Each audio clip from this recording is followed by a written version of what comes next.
बरसर में तो बेईमानी का नाच चल रहा है। मुख्यमंत्री को क्या नुकसान होना, विधायक का नुकसान होता है। विधायक को हर जनता की बात सुननी पड़ती है, उनकी अच्छी बात भी सुननी पड़ती है, बुरी बात भी सुननी। आम जनता का नुकसान होता है, मुख्यमंत्री को क्या नुकसान होना, विधायक का नुकसान होता है। विधायक को हर जनता की बात सुननी पड़ती है, उनकी अच्छी बात भी सुननी पड़ती है, बुरी बात भी सुननी। मुख्यमंत्री का क्या, तो हेलीकॉप्टर में आएगा, उड़ेगा, भाषण करेगा, चला जाएगा। वो तो आम जनता से भी नहीं मिलते हैं। आपने देखा ही है वहां पे जो एक विकलांग व्यक्ति, उनके गुर्गे उनको वहां के लेके आ गए, उस व्यक्ति को सुबह 8 बजे से लेके शाम को 4 बजे तक वहां भूखा प्यासा वो पड़ा रहा। उन साथ में उनकी मदर थी, जिनको स्टंट पड़े हुए थे, वो भी भूखी प्यासी थी। वो इस आशा से आए थे कि शायद में हमारे बच्चे को कुछ आर्थिक सहायता मिल जाएगी, क्योंकि सहारा योजना बंद है। 3000 महीना मिलता था उनको, वो बंद है, तो वो कहां से उसका गुजारा होगा। 15,000 रुपये खर्चा उनका महीने का। 2-3 महीने के बाद हम थोड़ी सी मदद करते हैं उनकी, कुछ और भी जो दानी सज्जन है हमारे विधानसभा क्षेत्र के, वो लोग उसकी मदद करते हैं। अदरवाइज तो वो कोलैप्स हो जाए। तो सरकार संवेदनहीन है पूरी तरह से, संवेदनशीलता सरकार के अंदर है ही कोई। क्या मैं भी सभा स्थल पर आपके साथ चल सकता हूँ? तो उन्होंने कहा नहीं, आप रहने दीजिए, मैं आपसे रेस्ट हाउस में बाद में वार्तालाप करूंगा।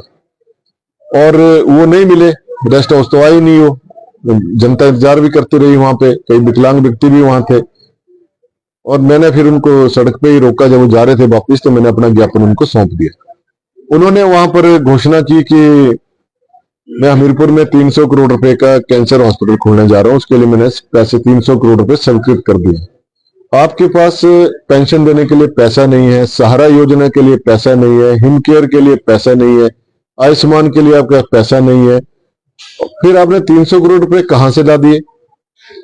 और वो 300 करोड़ रुपए का उसका हवाला दे रहे हैं जो केंद्र सरकार ने पैसा दिया है।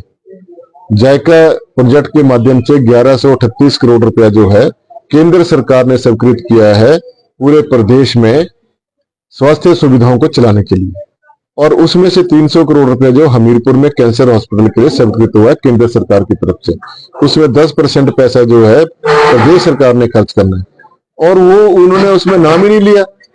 एक तरफ तो वो केंद्र सरकार को बोलते हैं केंद्र सरकार से कोई पैसा नहीं आ रहा है, जबकि करोड़ों रुपया जो केंद्र सरकार से 90-10 की योजना के माध्यम से आ रहा है, उसका कम से कम चर्चा तो करनी चाहिए। वो जनता के बीच में बात तो जानी चाहिए कि आप अपनी झूठी वाहवाही लूटने के लिए इस प्रकार की घोषणाएं कर रहे हैं। आपने वहां पे सिविल हॉस्पिटल की बात की, वहां पे कि आदर्श स्वास्थ्य संस्थान बनाऊंगा मैं, उसमें 100 बेडेड बरसर के अंदर। वो तो आप लगातार 3 साल से बोल रहे हैं। आपने बजट भाषण में भी इस बात को आपने कहा कि मैं 68 के 67 विधानसभा क्षेत्रों में आदर्श स्वास्थ्य संस्थान बनाऊंगा, जिसमें सारी आधुनिक सुविधाएं होंगी। उसमें MRI की मशीन भी होगी, CT स्कैन की मशीन भी होगी, कलर्ड एक्सरे भी होगा, और आधुनिक लेबोरेटरीज भी होंगी, आधुनिक आपके ऑपरेशन थिएटर भी होंगे, और विभिन्न आपको डॉक्टर्स भी होंगे। लेकिन उसमें है कहां? वो आप बार बार घोषणाएं कर रहे हो, अमल कुछ कर नहीं रहे हैं। तो आप जनता को बेवकूफ मत बनाए। आप पानी की स्कीम का आपको पता ही नहीं है कि 150 करोड़ की है कि 130 करोड़ की है।